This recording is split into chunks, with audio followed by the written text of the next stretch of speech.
everyone, and welcome to Uz Report World News Broadcasting with me, Davron Jumayev.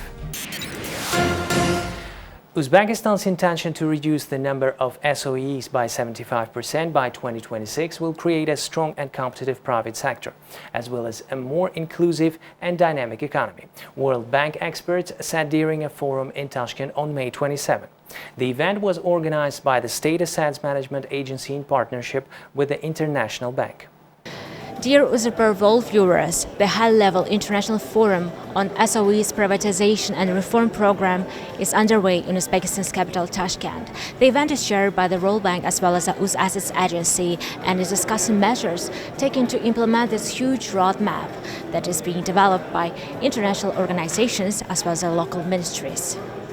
The number of SOEs in Uzbekistan currently stays at around 2,500, the experts noted. Most of them are holding their activity in the form of unitary enterprise. The participants of the event highlighted that the reduction would help raise additional private investment in various sectors and improve the business environment for vibrant private sector growth.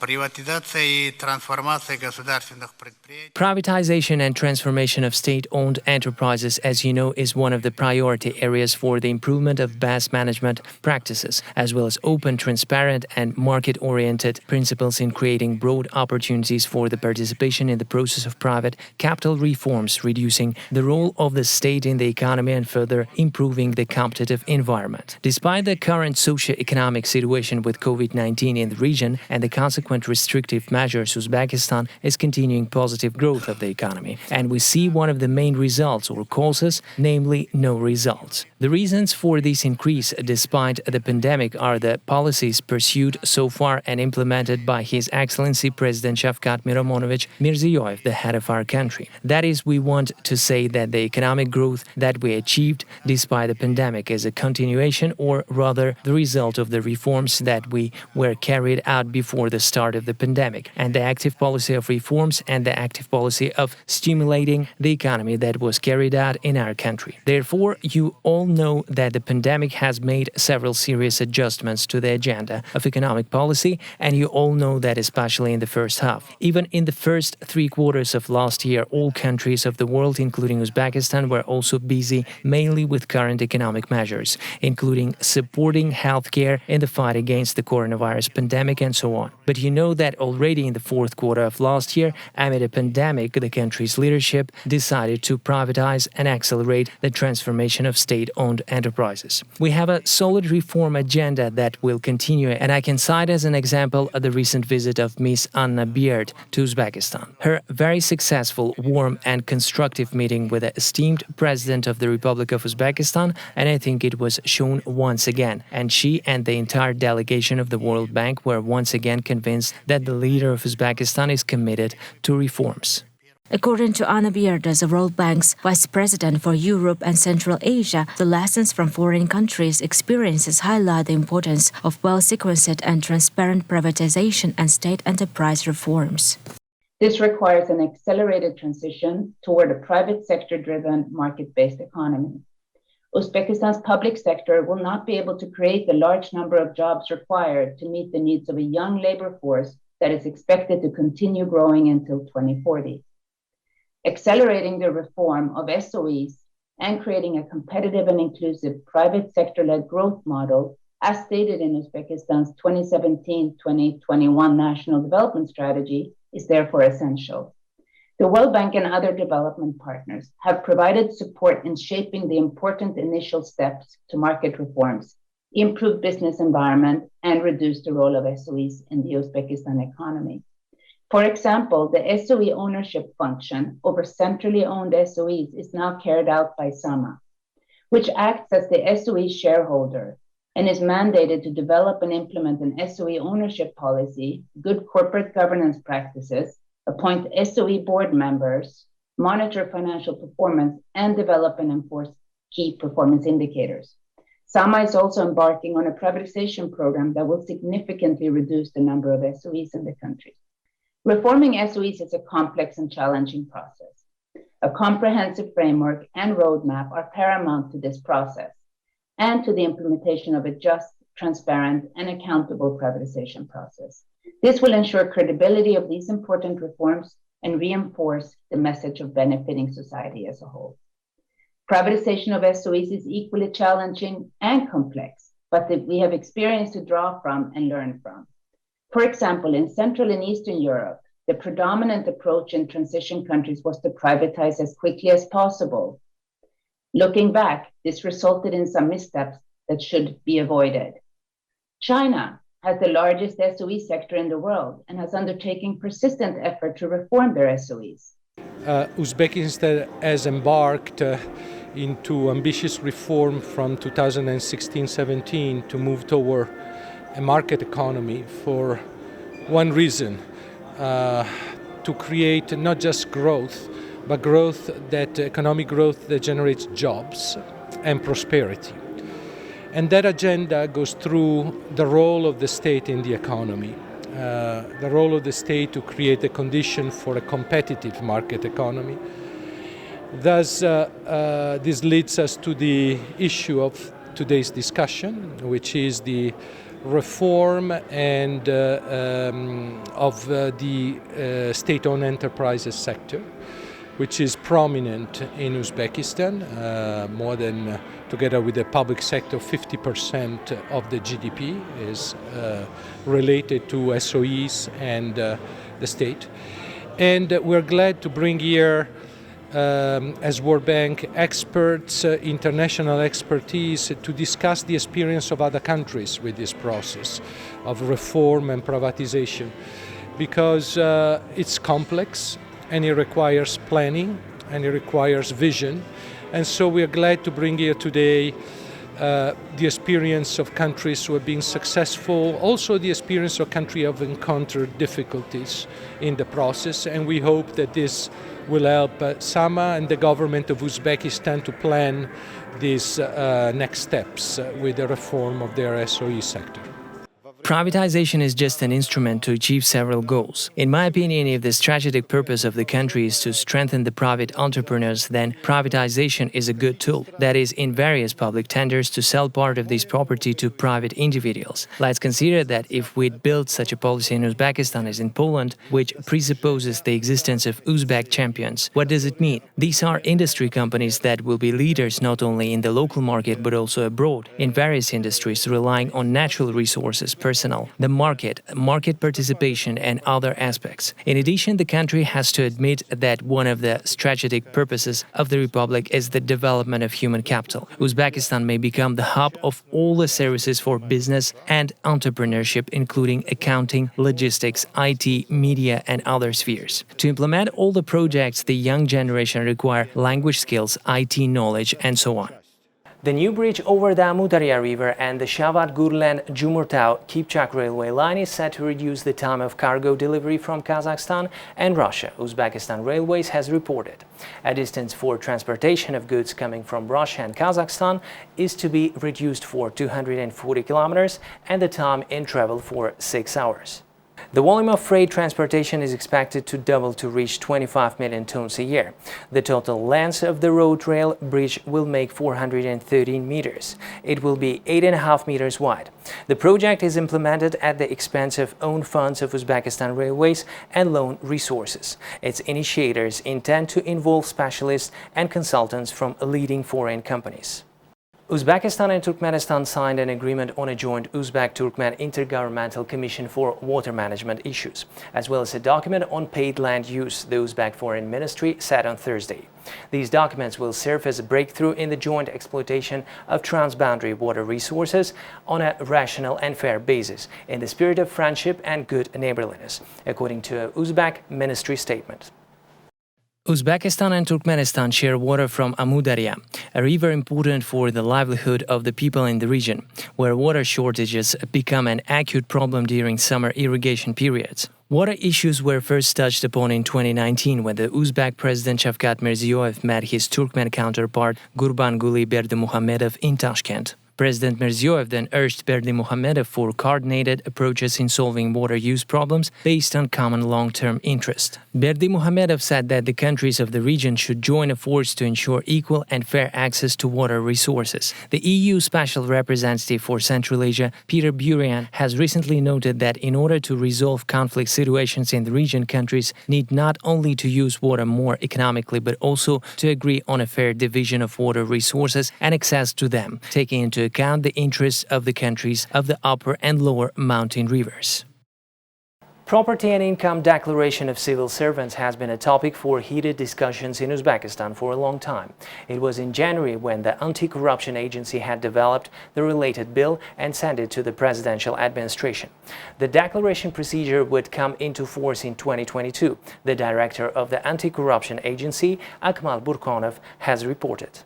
A draft law on the declaration of property and income of civil servants has been developed. We plan to publish it to the public. It was drawn up on the basis of proposals from international and foreign experts. Work in this direction has not stopped. There is a political will. The head of state has raised the issue of speeding up the declaration system. There are also technical issues, that is, along with the adoption of the law, it is necessary to develop a system. Soon the bill on the declaration of property and income of civil servants will be brought to the attention of the public, said Akmal Burkonov. Peter Burian, the EU representative for Central Asia, met with the first deputy chair of the Senate of the Oli Majlis, Sodiq Safoyev. The current state and prospects of bilateral cooperation, including interparliamentary cooperation, were analyzed.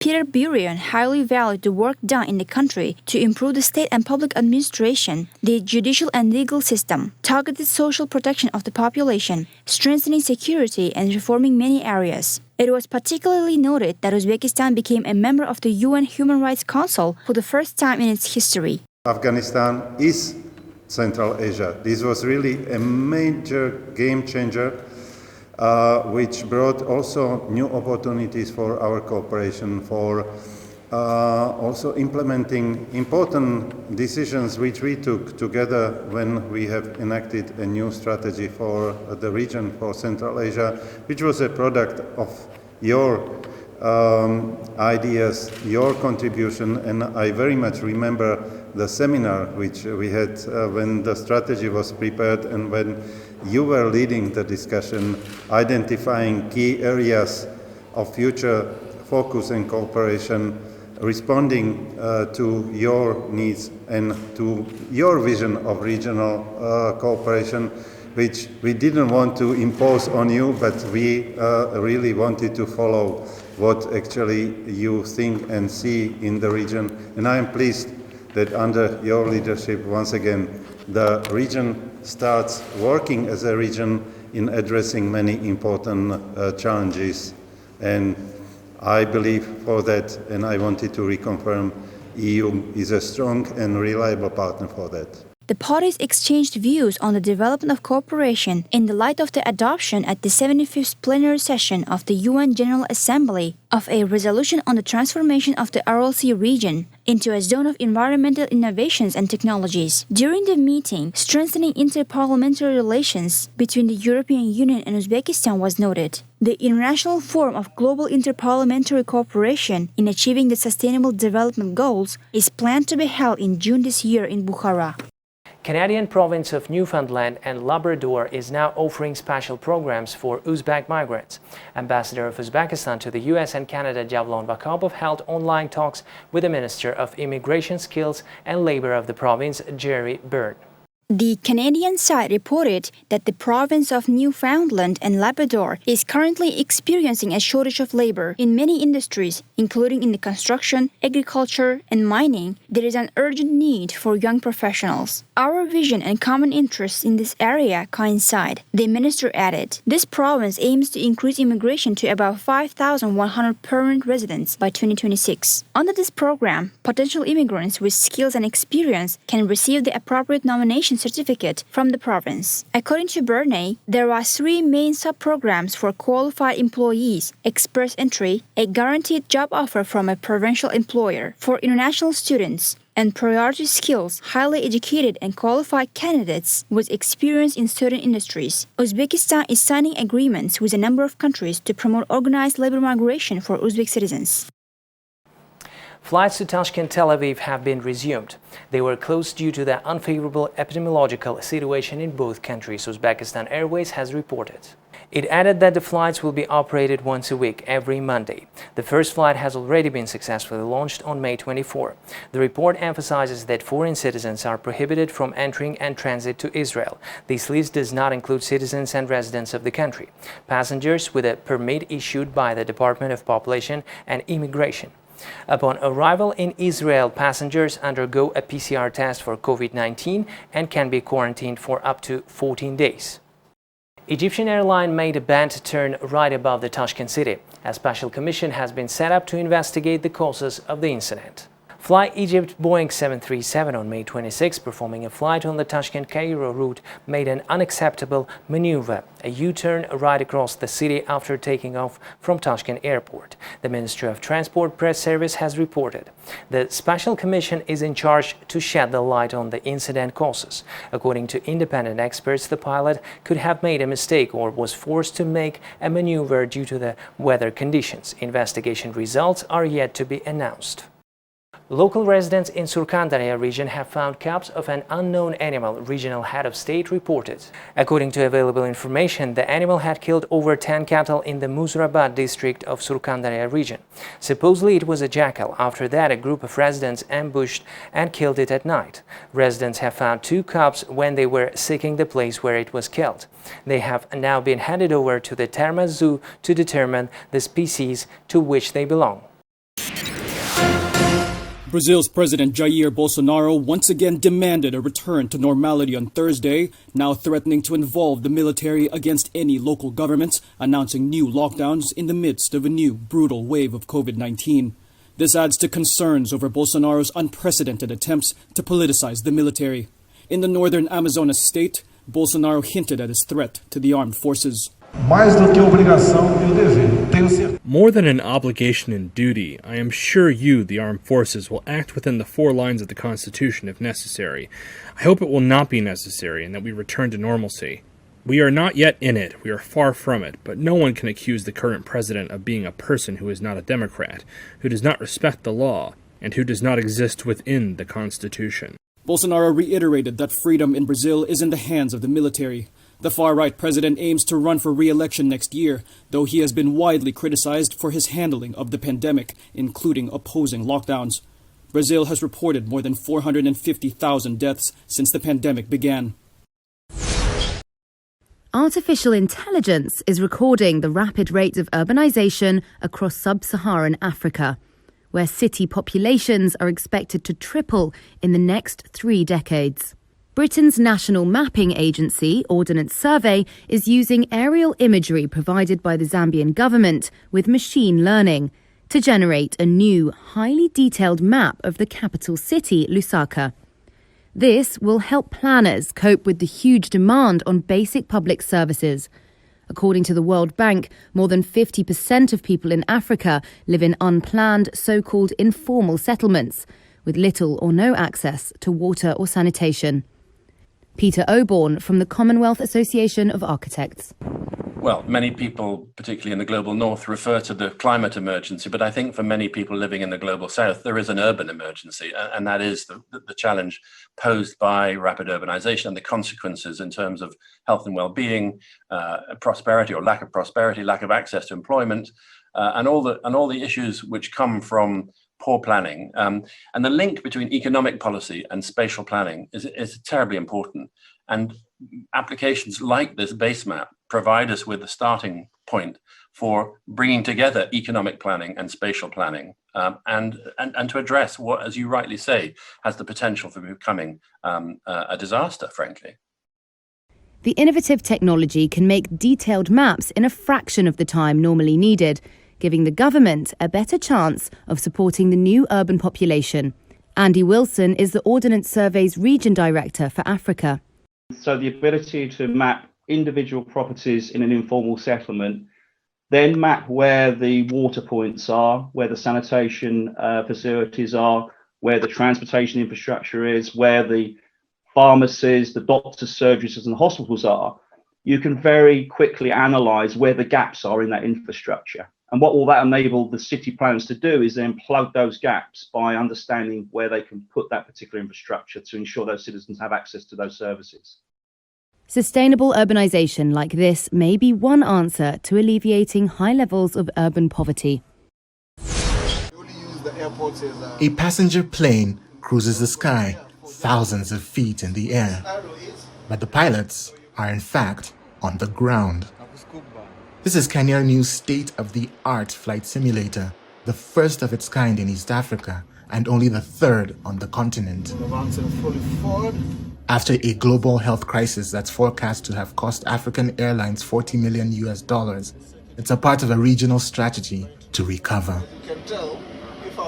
In Nairobi on Tuesday, pilots from low-cost Kenyan airline Jambo Jet are taking the controls, overseen by flight instructor James Strong.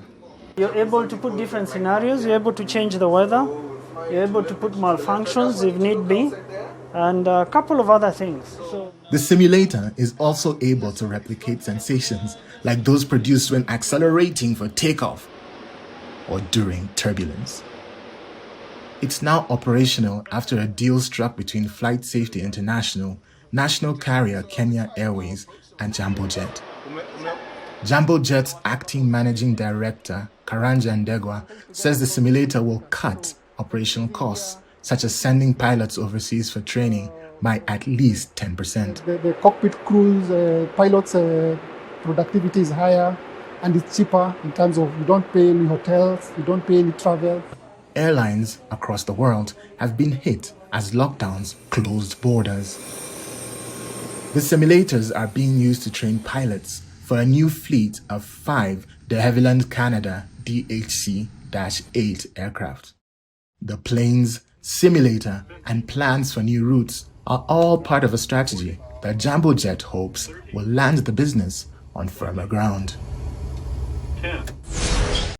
Hyundai is slashing the number of combustion engine cars it makes in favor of electric vehicles. Sources close to the South Korean automaker told Reuters top management approved the strategy in March. It will end half of its fossil fuel-powered models, freeing up resources to invest in electric motors, batteries, and fuel cells. Hyundai did not specifically address a Reuters query on its plans for combustion engine models. But it said in an email Thursday it will try to improve the efficiency of its internal combustion engine vehicle lineup in emerging markets. The automaker added that it aims to gradually expand battery EV offerings in key markets like the US, Europe, and China, with the goal of full electrification by 2040. Hyundai Motor, which also houses Kia and Genesis, is aiming to sell about 1 million EVs per year by 2025 in order to achieve a 10% share of the global EV market. Facing tighter carbon emission targets across Europe and China, all major automakers are accelerating their shift to electric vehicles. PSA Group has said they will no longer invest in combustion engines. Swedish automaker Volvo has announced plans to go fully electric by 2030, and Ford Motor says its car lineup in Europe will be fully electric by then. One source says Hyundai will finalize its strategy to switch to all-electric models within the next 6 months. Uganda's National Environment Management Authority estimates that Kampala churns out a staggering 1,000 tonnes of garbage per day. Most of it ends up littering the city and causing damage to waterways. But one person's trash is Faith Aweko's treasure, turning plastic waste into handbags. I like to call myself a wastepreneur because I deal in waste, and this is something that most people don't want to associate with waste, plastics, dump sites, garbage, and yet this is something that is providing employment to women who are collecting the waste, to women who are sorting, to women who are washing, and also women who are processing and making the beautiful bags that Reform Africa is making. Aweko currently employs 8 women she hired and trained from the surrounding community. Christine is one of them. I am very happy with this job because it has transformed my life very much. It has created a living for me, my child. I am now also able to assist my spouse when he is struggling.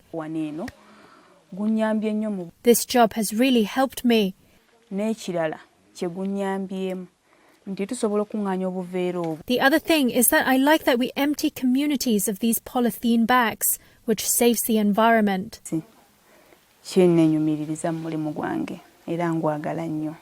The bags sell for between $16 and $25, and she has deals with several local shops and markets, as well as taking to social media to land more clients abroad.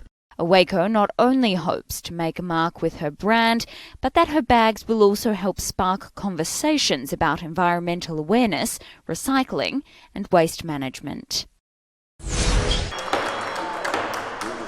Stocks on Wall Street eked out small gains Thursday as improving labor market conditions spurred investors to buy economically sensitive industrial, financial, and material stocks. Data showing a sharp drop in new jobless claims last week fueled expectations that the economy will continue to recover. Another report showed business spending on equipment accelerated in April. That lifted Treasury yields and sent rate-sensitive tech stocks lower. The Dow rose 0.4%.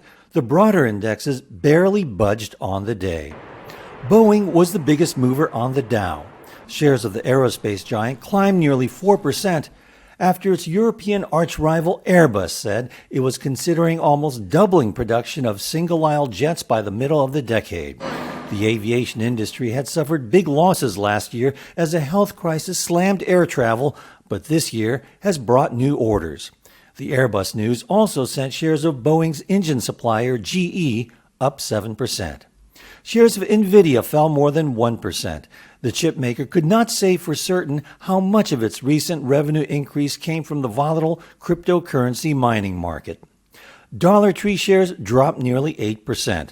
The discount store operator gave a tepid outlook for full-year profit, citing higher transportation costs. Xiaomi is filling the gap left by Huawei.